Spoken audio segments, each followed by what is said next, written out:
De finale, nous sommes toujours dans cette catégorie 1, bien évidemment, attention peut-être à Tilio Clerc, le pilote de compète, mais pour l'instant c'est pas lui qui va sortir en tête. Sa bataille du côté de Compiègne aux alentours des places de 3 et 4, mais devant on a fait l'effort bien évidemment avec Baptiste Twig, le pilote de Ronde, puisqu'une nouvelle fois c'est lui qui a pris l'avantage. Tilio Clerc est là, bien là pour l'instant, elle est revenue à la deuxième, peut-être voire même en possibilité d'attaquer pour reprendre le commandement en bout de deuxième ligne. Ouais, c'est chose faite maintenant à mi-course, donc on le retrouve à la première place, Tilio Clerc donc à l'avantage, Baptiste Twig, le pilote de Ronde pour l'instant en deuxième position, mais bien évidemment toujours en mesure d'aller chercher la qualification pour tout à l'heure des demi-finales. Allez, il reste encore 2 places à prendre, 2 places à aller chercher, et on bataille évidemment pour ces places avec notamment, nous allons retrouver Raphaël Causon de Compiègne également qui va se voir qualifier, également un pilote de Lomès, il s'agit de Robin Leroy, lui aussi qualifié pour les demi-finales.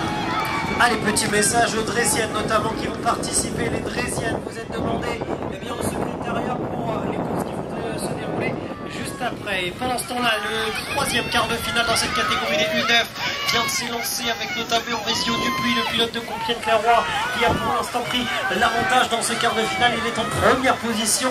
Il y a Paco Vercruis qui est juste derrière le pilote de Lille. Il est à la deuxième position sous pression, car il y a également Théo Copax, l'autre pilote de Compiègne qui essaye de revenir mais qui pour l'instant reste éloigné du Lillois, puisque le pilote de Lille conserve la deuxième position et pourquoi pas même tenter de mettre la pression pour revenir prendre l'avantage. Chose effectuée à l'instant, Paco Vercruis vient de reprendre la première position. Ils ont dû plus reléguer à la deuxième position. Il y a un pilote dont on n'a pas encore parlé, c'est Gabriel Chassereau. Le club de Ronde va se qualifier avec donc la 4e place.